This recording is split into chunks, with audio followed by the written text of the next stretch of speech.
Hello everyone, welcome you all guys. आज फिर से हमारी क्लास में हम कंटिन्यू करने जा रहे हैं अपना वही बीएसटी वाला एमसीक्यू सेशन। तो हम लोगों ने लास्ट क्लास में डिस्कशन कर लिया था बेटा किसके बारे में। अप टू आई थिंक हम इसमें 10 क्वेश्चन कर चुके थे। हमें आज उसमें नेक्स्ट से स्टार्ट करना है। तो आइए आज के क्वेश्चन, आज के एमसीक्यू से स्टार्ट करते हैं। हम स्टार्ट कर रहे हैं अपने 11th क्वेश्चन से। जिन बच्चों ने लास्ट क्लास नहीं देखी अभी तक, प्लीज प्लीज प्लीज जाके देखो और आंसर दे के आओ, ताकि तुम्हें भी आइडिया मिले और हमें भी आइडिया मिले कि भैया क्वेश्चन कैसा लगा और क्या उसका आंसर आना चाहिए था। तो आपके एग्जाम पॉइंट ऑफ व्यू से बीएससी के क्वेश्चन के को फ्रेम किया गया ताकि आप लोग अपनी प्रैक्टिस भी कर सके इस चैनल के ऊपर। तो स्टार्ट करते हैं गाइस क्वेश्चन नंबर 11 से। क्वेश्चन नंबर 11 कौन सा है? देखो देखो कौन सा है, कह रहा है। क्वेश्चन रीड करते हैं। The inability of a business to meet its fix financial obligation. बताओ बताओ बताओ, सोचो। बिजनेस की अपनी फाइनेंशियल ऑब्लिगेशंस को मीटअप ना कर पाना, उसकी इनएबिलिटी को, like example payment of interest payment नहीं किया। तो नाम में एक क्वेश्चन में ही आंसर छिपा हुआ है। क्या छिपा हुआ है सर? Financial obligation. तो ऑप्शन क्या आएगा भाई? कौन सा है इसके अंदर? एग्जांपल के लिए कौन सा? क्या वो बिजनेस रिस्क है, क्या वो फाइनेंशियल रिस्क है, क्या वो लॉन्ग टर्म रिस्क है, या वो मार्केट रिस्क है? सोचो क्या आंसर आएगा। बिजनेस, फाइनेंशियल, मार्केट या फिर लॉन्ग टर्म रिस्क? सिंपल सी बात, जब नाम ही फाइनेंशियल ऑब्लिगेशन है तो रिस्क भी कौन सा होगा? Answer is B, that is called financial risk. Check करो ये आंसर होगा या नहीं होगा, बताओ हाँ है ना? Tell me. आगे बढ़े? Yes sir. आते हैं अपने नेक्स्ट प्रश्न की ओर। अगला प्रश्न हमारे पास में है क्वेश्चन नंबर 12। सामने कह रहा है सर पढ़ना और क्वेश्चन का रिप्लाई करना मुझे। The overall financial risk depends upon.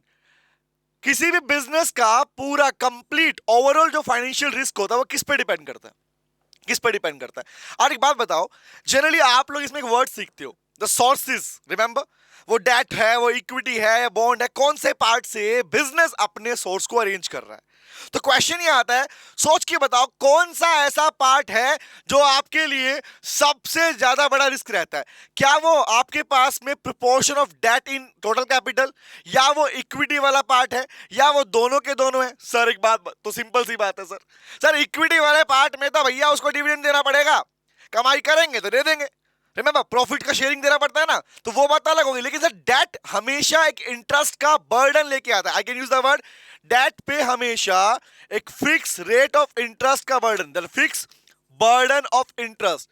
Date हमारे पास में एक फिक्स बर्डन लेके आता है, किसका? इंटरेस्ट का। तो सोच के बताओ, ए बी सी या कोई भी नहीं? गैस मी सर, आइडिया तो वहीं से मिल गया हमें। क्या आंसर आएगा बताओ, गैस करो। तो सबसे ज्यादा रिस्क किसमें है सर? डेट वाले पार्ट में। तो option A is the right answer. Correct हुआ, बोलो हाँ है ना? तो question number 11, question number 12 is here. इसमें कोई डाउट होगा किसी बच्चे को तो प्लीज मैं चाहूंगा अपने इसी चैनल के कमेंट बॉक्स में आप लिखेंगे इस वीडियो के लास्ट में। आगे बढ़े, तैयारी करें नेक्स्ट पे अगले क्वेश्चन। तो अगला प्रश्न ये रहा आपकी आंखों के सामने, देखो ध्यान से क्या लिखा हुआ है। क्वेश्चन नंबर 13 पढ़ना, क्या कह रहे हैं? Which one of the following is not a function of financial market? Guys बताना मुझे, फाइनेंशियल मार्केट का कौन सा फंक्शन, इनमें से कौन सा फंक्शन फाइनेंशियल मार्केट का फंक्शन नहीं है? Number 1 is mobilisation of saving. भाई सेविंग को मोबिलाइज करना इन्वेस्टमेंट के अंदर, क्या ये फंक्शन नहीं है? क्या है सर? दूसरा, प्राइस डिटर्मिनेशन ऑफ सिक्योरिटीज। जो आपके शेयर डिबेंचर बॉन्ड्स होते हैं, आपके शेयर डिबेंचर्स बॉन्ड्स या अदर फाइनेंशियल जो आपकी सिक्योरिटीज होती हैं, क्या उनका प्राइस डिटर्मिनेशन फंक्शन नहीं होता? क्या होता है सर? क्योंकि इसने पूछा क्या है? इसने पूछा which is not a function, which is not a function. Now third is floating of company. Sir ये फ्लोटिंग क्या होता है? पता है ना मीनिंग क्या होता है? सर फ्लोटिंग का मतलब होता है conversion. Here the word floating means converting companies. I can use a converting private company to public company, PVT limited to limited company. So that is why it is called floating. Next is transaction cost को कम करना। सोच के बताओ, ये भी function है? हाँ है। ये भी फंक्शन है? हाँ है। ये नीचे वाला फंक्शन भी है। तो कौन सा फंक्शन नहीं है? Option C is the right answer. Simple सी बात, फाइनेंशियल मार्केट का रोल नहीं होता कि कंपनी के कन्वर्जन पे ध्यान देंगे। No no no no no, ये होता ही नहीं है भैया, है ना? तो आंसर भी no no no no no no no no. 13 का आंसर क्या आएगा? C is the right answer. बोलो क्लियर हुआ? बोलो, देखो हमने कहा ना खाली प्रैक्टिस नहीं करेंगे, साथ साथ में उनसे रिलेटेड कॉन्सेप्ट्स को भी रिवाइज करेंगे अपनी सीरीज के अंदर। चले आगे बढ़े, आ जाओ आ जाओ, let's move to the next topic. Next question कौन सा है? देखो भैया क्वेश्चन नंबर 14 कौन सा, देखो क्वेश्चन नंबर 14 क्या है बेटा, पढ़ना आराम से पढ़ेंगे, प्यार से पढ़ो, क्वेश्चन के साथ जितने प्यार से जितनी मोहब्बत से पढ़ोगे ना वो अपने आप आंसर देगा, हाथ में ले भैया आंसर ये हमारे पास में। पढ़ना क्या कह रहा है, primary and secondary markets, primary market and secondary market develop simultaneously because, ये दोनों मार्केट डेवलप होती है साइमल्टेनियसली। सिंपल सी बात, प्राइमरी मार्केट है तभी सेकेंडरी मार्केट है, तो क्या मैं बोल सकता हूं कि भैया दोनों साथ डेवलप होती हैं? तो वर्ड आया option A is they are complement each other, number one. दूसरा complement with each other. Sir दोनों में फर्क क्या है? फर्क ये है बेटा कि एक नहीं तो सेकंड नहीं से, अगर प्राइमरी मार्केट ही नहीं होगी तो सेकेंडरी कहां से आएगी? तो it is called complementary with each other और कॉम्प्लीमेंट टू ईच अदर। तो थर्ड है control each other, no. Function independently, answer is no. ना तो ऑप्शन ये ना ही ऑप्शन ये, तो दो ओपन स्टार्टिंग के, स्टार्टिंग में दो चूज करने आपने, गैस करो कौन सा होगा, गैस कीजिए कौन सा, ऑप्शन ए और ऑप्शन बी, ऑप्शन ए और option B, which one is the correct answer guys, tell me, guess करो, क्या ऑप्शन ए होगा या ऑप्शन बी होगा? क्योंकि लास्ट के दो ऑप्शन तो कैंसिल हो गए हमारे पास, क्योंकि कंट्रोल तो नहीं करते आपस में। हाँ जुड़ी हुई है, कॉम्प्लीमेंट्री है, बट विद ईच अदर या each other, to each other. जहां नहीं लिखा उसका मतलब होता है टू ईच अदर, यहां लिख लो टू ईच अदर। तो कौन सा आंसर आएगा? Two. Answer is with each other, the B is the right answer, not A. ये ध्यान रखना, ये गलतियां होने के चांस होते हैं। चले आगे बढ़े, आगे आ जाओ, चलो चलो चलो चलो। The next question, question number 15 कौन सा है? देखो देखो, रीडिंग करते हैं। कह रहा है secondary market in the form of, अब बताना मुझे सेकेंडरी मार्केट कौन सी है?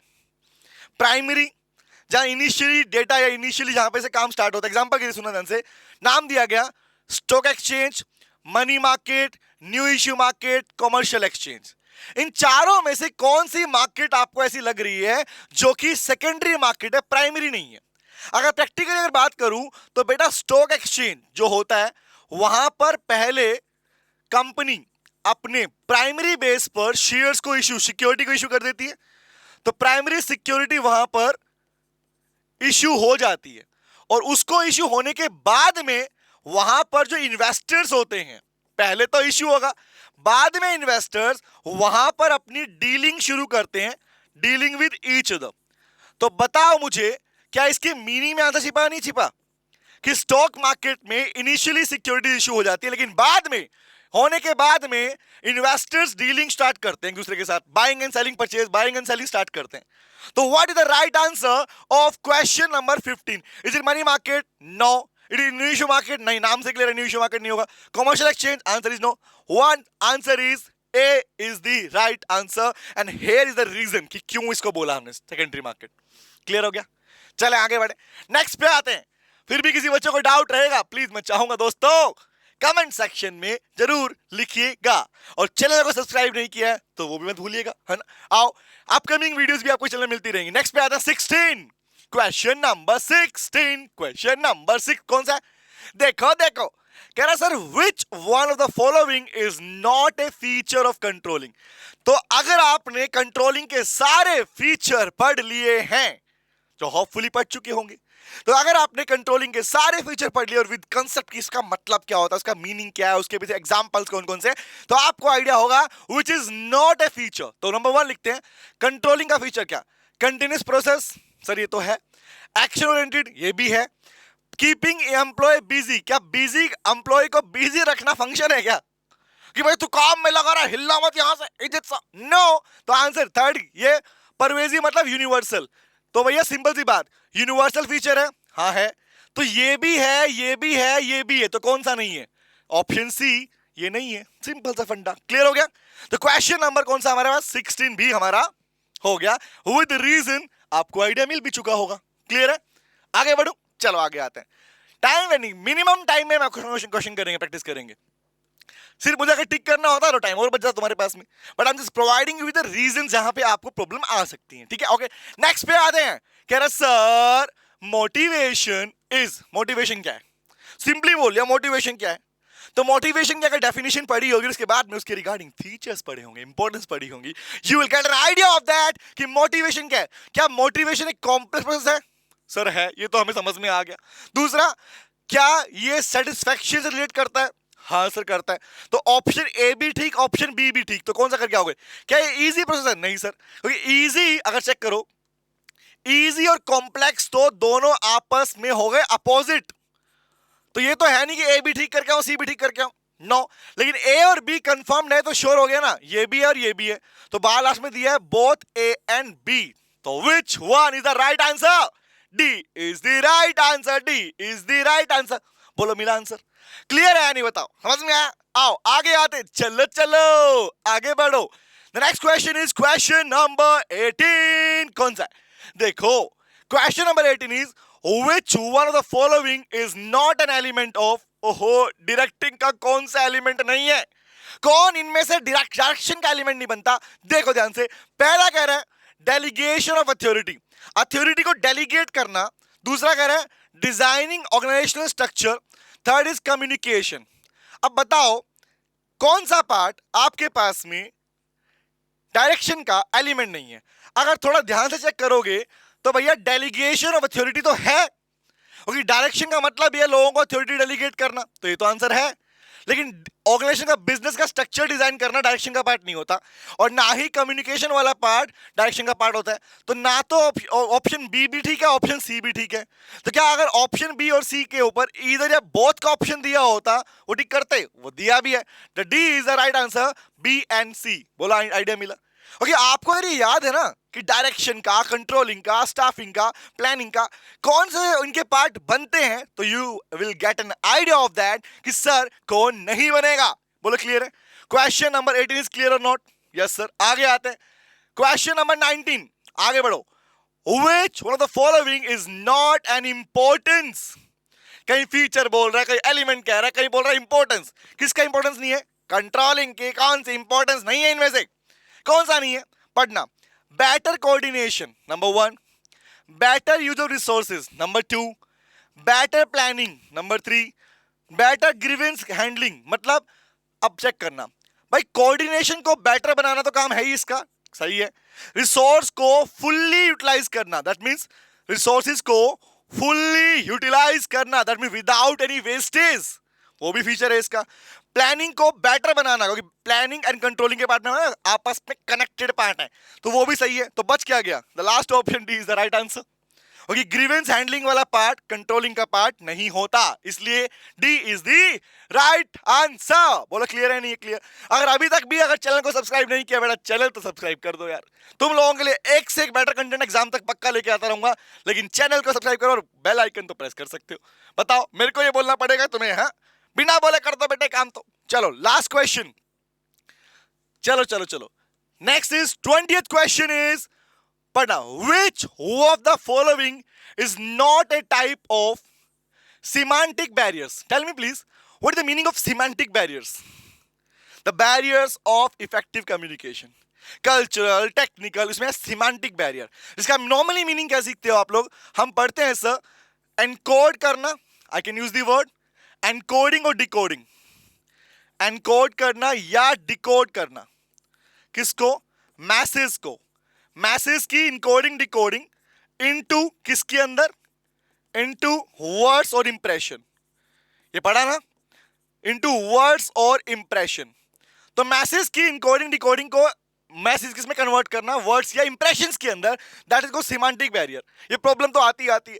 तो बताओ ऑप्शन में क्या कह रहा है, कौन इनमें से टाइप नहीं है? पहला बोला badly express message, unclarified assumption है, टेक्निकल जार्गन आएगा, प्रीमैच्योर इवैल्यूएशन वो भी आएगा, that is called jumping into conclusions. I can use the word jumping into conclusion, jumping onto conclusions, उन पे आपके पास जंप कर जाना। तो which one is not an answer? Guess करो, क्या यही सोचा था आप लोगों ने? तो A is the right answer, badly express message. भाई जब बैडली एक्सप्रेस मैसेज, सिंपल सी बात, वो how can be A type of semantic barrier?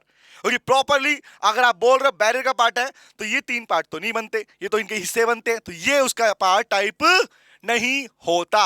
And this are questions, आज की क्लास के क्वेश्चन नेक्स्ट क्लास में दोबारा मिलेंगे और मिलेंगे, नेक्स्ट क्वेश्चन पढ़ेंगे। अभी और भी क्वेश्चन है, एग्जाम ओरिएंटेड क्वेश्चन फिलअप है पूरे।